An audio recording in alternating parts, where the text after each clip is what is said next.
Selamat siang pemirsa BMI Taiwan, berjumpa lagi dengan saya Fadilah dalam acara seputar berita edisi Rabu, tanggal 30 Juni tahun 2021 untuk mengabarkan informasi berita yang teraktual dan terpercaya, yang kami rangkum dalam berita siang ini.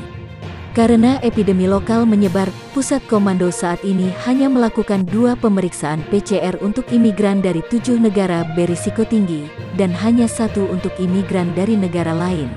Namun, Wali Kota New Taipei Hou Yui dan Wali Kota Taoyuan Zheng Wenchan sama-sama percaya bahwa keduanya harus dilakukan 2 kali menurut Yahoo pada berita tanggal 30 Juni tahun 2021 pukul 8 pagi. Lebih dari 10.000 netizen memilih bahwa hingga 82% netizen khawatir tentang kebijakan penyaringan imigrasi saat ini, dan hingga 91% netizen setuju bahwa semua entry harus disaring oleh PCR 2 kali. Dan 80% dari netizen diyakini bahwa masuk akal untuk mengharuskan pendatang hanya dapat tinggal di hotel pencegahan epidemi atau stasiun karantina terpusat.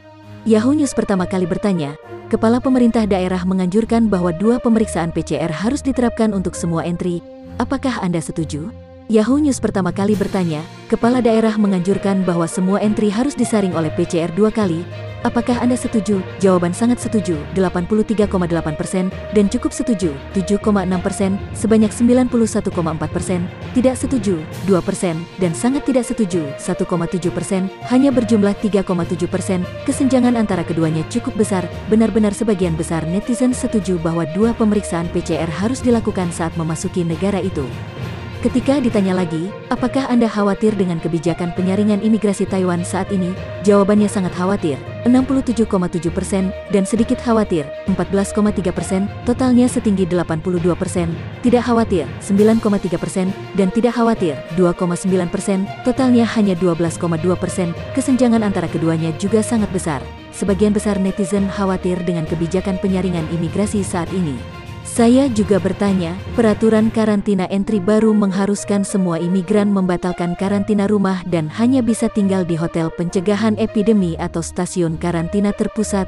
Apakah menurut Anda itu masuk akal? Sangat wajar, 69,7%, dan sedikit wajar, 9,9%, totalnya setinggi 79,6%, tidak wajar, 10,5%, dan sangat tidak wajar, 4%, totalnya hanya 14,5%, ada juga merupakan kesenjangan besar antara keduanya. Sebagian besar netizen percaya bahwa masuk akal untuk meminta orang yang memasuki negara itu hanya tinggal di hotel pencegahan epidemi atau stasiun karantina terpusat. Demikian informasi pada hari ini BMI Taiwan, saya Fadilah melaporkan.